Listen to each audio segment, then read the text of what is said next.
I'm going to stand up here because this feels good, huh? How far out do you think as a futurist? Well, what I do is over the last 20 or so years, I've been in technology, advertising. I actually studied applied psychology and computing at university where I specialized in linguistics and AI and all this good stuff. So I had a really good grounding in how hard it is to use technology and how far we've had to come to actually get to the point of talking about things that are usable today to impact the lives of not only millions of Canadians, but billions of people around the world. But when I go to these places and I talk province to province to many people, I go as far out as 2050. That's really hard, and that's beyond the singularity as it's sort of defined as well. Because if you look out that far, you can have really, really big ideas, and you can be really brave with some of your predictions. And oftentimes I get people coming up to me afterwards and throwing like documents at me or sending me links and saying, I think this isn't right, or I don't see the future going there. And it's okay. Because the future's kind of uncomfortable. The future was uncomfortable in 1900 when electricity turned up, right? And it's uncomfortable right now because there's so many changes in the world. I actually call the world that we're in the psychedelic cultural reality. Psychedelic because we can't really believe our eyes. Self-driving cars, virtual reality, whatever. Cultural because all of it's being grounded in society. And the reality is that it's here. And it's going to be here and it's going to become very, very real over the next 5 to 10 years as well. And really, why 2050? Well, there's lots of statistics and smart people in universities and research agencies that say, by 2050, we're going to have 9 billion people in the world. And if we're going to have 9 billion people in the world, that means that we're going to have some challenges as well. We're going to have about 86% of the people who are going to live in cities. In the developed world, it's kind of close to this, around about 82%. But like in the developing world, they're going to be pushed into cities like Lagos and places around the world there. And it's interesting when we think about that, because the 9 billion people in the world would need 60% more food, and there'll be less farmers and bigger acreages, and we're going to need new technologies. And not only the new technologies to feed the people, but to house the people, to move the people around, to ensure that people have got employment and can actually live above the poverty line as well. And really, it comes back down to being humans. And I always bring up Maslow's hierarchy of needs. It's a good mainstay in my presentations. Right at the bottom, food, sex, warmth, the safety that we need to have as well. Belonging and love, which I think is an overarching theme. And I think that when we think about these technologies and these solutions, and I'm pretty sure we're going to see lots of love and consideration in what you've put together, because that's the thing that's going to bind everyone together in the world. Kind of sounds a bit schlocky, but I think it's really important to realize that we're all in this place together, and the thing that holds us all together aren't the devices in our hands, but it's actually like the feelings that we have towards each other and the depth of feelings we have towards our community, our country, and the other people around us. But I like to talk about technology, and I'm a nerd about technology. I get really, really excited. I'm not sure if anyone knows who this is. Does anyone know who this is? This is Douglas Engelbart. In 1968 in Stanford, he did a demonstration called the Mother of All Demos. You can find that on YouTube. It's about 2 hours long, and he does a demonstration of the world's first personal computer. So that's nearly 50 years ago. And how far have we actually come? Well, in 2007, here's the iPhone. And before him, you had the Palm Pilot. And 6 billion people in the world have got access to cellular phone technology now. Around about half of that is smartphones. I'm pretty sure that everyone in this room's got a smartphone. But what's interesting is, what does the 6 billion mean? We saw the Arab Spring. We've seen the rise of fake news, and we've seen the rise of lots of information shared. I call this 6 billion journalists, 6 billion entrepreneurs, 6 billion people that have got an opportunity to reach out a little further on that day. But the shocking thing about that is you've got 6 billion people that have got access to this that don't actually all have access to clean running water, right? So this is what happens with exponential technology.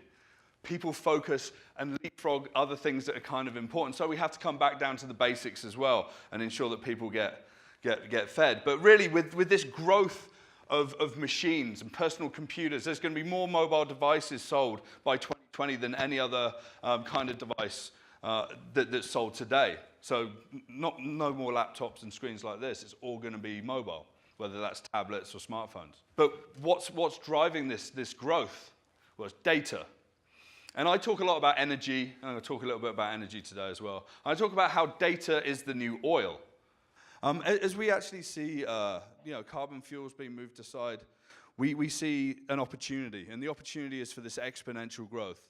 Things don't grow like 5% or 10% per year with data. They do with consumption of oil maybe. But with data, you've got exponential growth. 2, 4, 8, 16, 32, et cetera, et cetera, et cetera. The law of accelerating returns. You build on the shoulders of giants.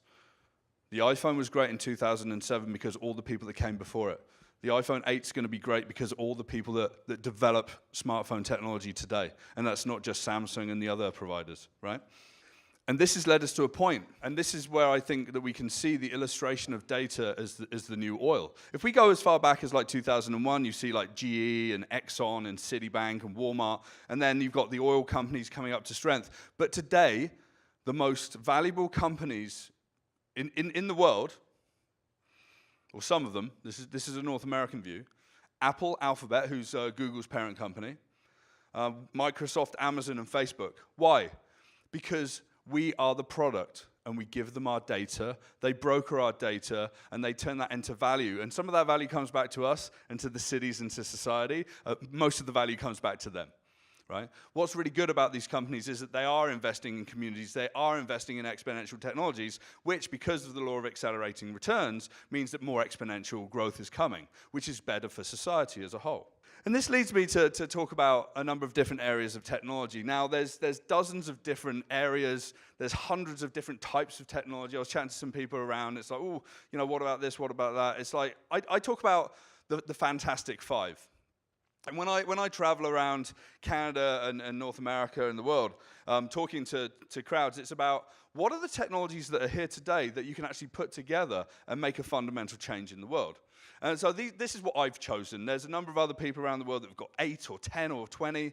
I'm a simple guy. Five works for me a lot easier. And the first one, and I think the most important one, is around big data. We've heard of big data. I spent 20 years up to my eyeballs in teams of people building very, very large data warehouses.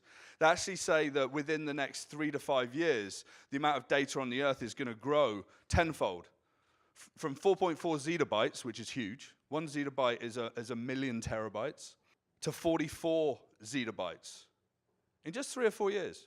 So that big data means that we can actually have more insights. We can develop new drugs. We can think about better city planning. We can work out, traffic flows around cities. We can work out how to get the logistics of food right so that you can get more people fed more quickly and in a better way. I'm going to come back to that because big data for me is the foundational element for everything, remembering that data is the new oil. Secondly, and I'm most excited about this because I've been following this for so long, artificial intelligence. So there's the ex-chief scientist of Baidu, now gone independent, Andrew Ng, he used to be down at Stanford, says that artificial intelligence is the new electricity, okay? In 1900, around about then, electricity came to the world and fundamentally changed everything.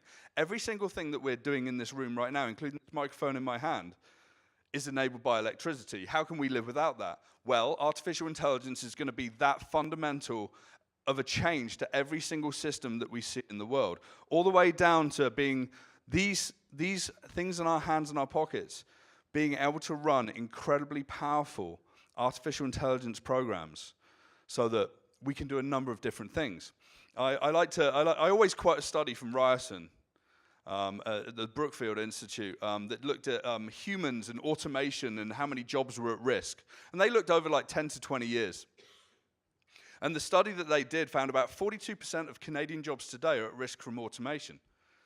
Now, this causes a big furore when I actually chat to people, and it's like, but what are people going to do? Are people just going to stay in bed?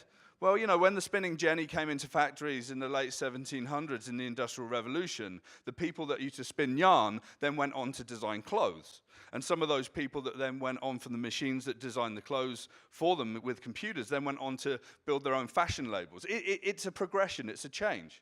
If you actually looked at some of the data with regards to agriculture and farming, in the early 1900s, like 1920, about 40% of Americans worked on farms. And today, about 2.7% work on farms. It doesn't mean that the people that no longer work on farms aren't doing anything, they're just doing different things. So that 42% of jobs that are at risk within the next 10 to 20 years just means that Canadians are going to do things that are more worthwhile. Probably using exponential technologies, probably doing knowledge-based jobs. Some of the jobs that are at risk are like truck drivers. Well, the truck drivers can go and do something else that's going to be more valuable for their communities. Or retail salespeople. You're going to be able to walk in, they'll use facial recognition, you'll be able to walk out with whatever you've got, automatic checkout. The companies like Amazon are already doing this. This is going to happen. So we can be ready by understanding how some of these solutions that we see tonight and other thinking that happens after this event within Singularity University, University of Toronto, Ryerson, I work with the University of Waterloo, great thinkers out there as well. We're going to be able to work it out as humans. And then we've got the Internet of Things. It's the idea that there will be sensors collecting data, bringing that back to central repositories. You'll be able to optimize, and you'll be able to make sure that the world works in a much better way.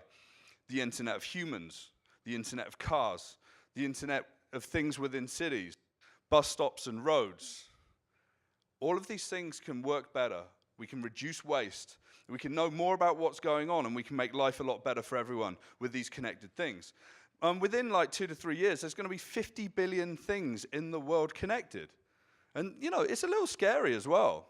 You've got botnets that are exploiting all of these back doors and attacking us as well, It's kind of dangerous.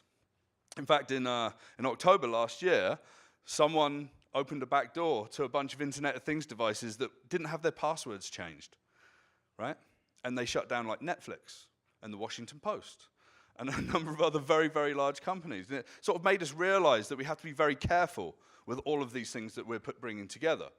We have to be responsible around big data. We have to be responsible about the things that we're teaching our artificial intelligence to do, because we can build biased artificial intelligence. With the Internet of Things, we're basically building a huge surveillance umbrella around us. So we need to be responsible about that. Is it bad? I grew up in England, which is a huge surveillance umbrella already, all the way through the 80s. So when Ed Snowden, who I chatted to back in January, was talking about all this, it's like GCHQ have been doing it forever, and in England we're just shrugging, and that's fine, CCTV, I don't see it when I look around. The Internet of Things is going to give us positivity. It's going to give us some challenges as well. With exponential technologies, the challenges are there. And this is kind of an interesting one as well. And I put a few things under additive manufacturing. So this is a fantastic image. This is an additive manufacturing piece of machinery that can build a house in a day. So who would have thought that you could just drop this piece of machinery to wherever you need it, and you can build it in a day? What's really fascinating about additive manufacturing is that if you've got the right kinds of machines, you can buy one of these machines and it'll build 5 more machines exactly like itself to then build 5 more houses, and then that's exponential growth. So suddenly you can you can go to war zones that have had complete cities destroyed and suddenly build housing within a 3-month period, right? This is really, really important. Within additive manufacturing, you can go into factories and suddenly prototype an entire new car within 3 months. It's really fascinating what can happen here. And I put a number of things under this. I'll put like gene editing under additive manufacturing. That's not everyone sees it that way. I put a number of different things around manufacturing and building things and making things. And I think that the maker culture is going to become central and fundamental to who we are as humans. And then the final one here is around renewable energy. And I'm a huge advocate for renewable energy and what this can do to the world. I was just reading, every day I go to Reddit and I go to the futurology thread, and it's been overtaken by everything to do with AI and renewables in the past sort of 6 months. And if you look at the renewables, it's always stories about, there's this island in America Samoa that Tesla went to, and they completely replaced their diesel-based infrastructure for power with batteries and solar. Completely sustainable, self-sustainable, renewable. Elon Musk going to New South Wales in Australia and saying that within 100 days we can put in enough infrastructure and batteries to solve all of your energy needs. And if we don't, you don't have to pay for a single thing, right? And in Scotland last week, they generated 136% of all of the electricity that they needed from wind. This is happening. And what we're finding is that the large oil companies are diversifying. E.ON in Germany, E.ON is all about renewable energy. They harvested off all of their fossil fuels into a side company, and that's going to disappear. Shell just took all of its investment out of the oil sands in Alberta. This is scary for Canada, right? And when I went to Grand Prairie and I talked about 2050 and how an Albertan-based economy could be based on renewable energy and exponential technology, it was a scary, scary thought for them because, you know, we're prosperous and Canada's become strong off of this. But with exponential minds and exponential thinking, we're going to become prosperous again. And that takes all of us in this room and the people that are doing solutions that are going to change the way that we think. But really, most fundamentally, it comes back to who we are as humans. There's one thing that never changes in the world, and it hasn't changed for thousands of years. And I don't think it's going to change for thousands of years going ahead. It's who we are. We want certainty, we want variety, we want significance. Most importantly, we want connection and love. We want growth, and we want to contribute to the world. You can't argue against these. You can't say that none of these are not a human quality or a human trait. This is what we want to do. This is what drives entrepreneurs. This is what drives governments. This is what drives communities, families. And it's interesting when you think about it that way, because it brings us back down to Maslow's hierarchy of needs. Because we do need to build shelters. We do need to create safety. We do need to create that belonging and love and esteem and self-actualization. And what's interesting about the fantastic five that I've talked about, is I start thinking about, hey, what if we do have to move to Mars, right? You can learn a lot from doing that. If you took those 5 fundamental technologies and you took them to Mars in one way or another on rocket ships, renewable rocket ships from Elon Musk, thanks Elon, you can build an entire civilization that can look after itself, can grow its own food, can really thrive and survive. And I find that to be incredibly fascinating. And I think that when I say the word moonshot, going to Mars is a moonshot, but making sure that there's no one in poverty in the world is equally as important a moonshot as well. So you can look to the stars, you can keep your feet on the ground. But really, just to wrap up, because I don't have much time, and do come and talk to me afterwards, I think that we have to base exponential solutions in love and wisdom. You know what? Data means nothing without insights. Insights mean nothing without knowledge. And really, knowledge is wisdom, and wisdom comes from humans interacting with technology. Where is the wise computer? It's not here yet, and it's likely to not be here for a long, long time. In fact, the way that we're going to work with computers and we work with the technology going forward is interacting with it. It makes us stronger, it augments who we are, and we help that to be better for the whole world. So I love this quote by George Bernard Shaw that I'm going to just sign off with. We're made wise not by the recollection of our past, but by the responsibility for our future. So I'm really looking forward to the responsibilities that you've put into your solutions.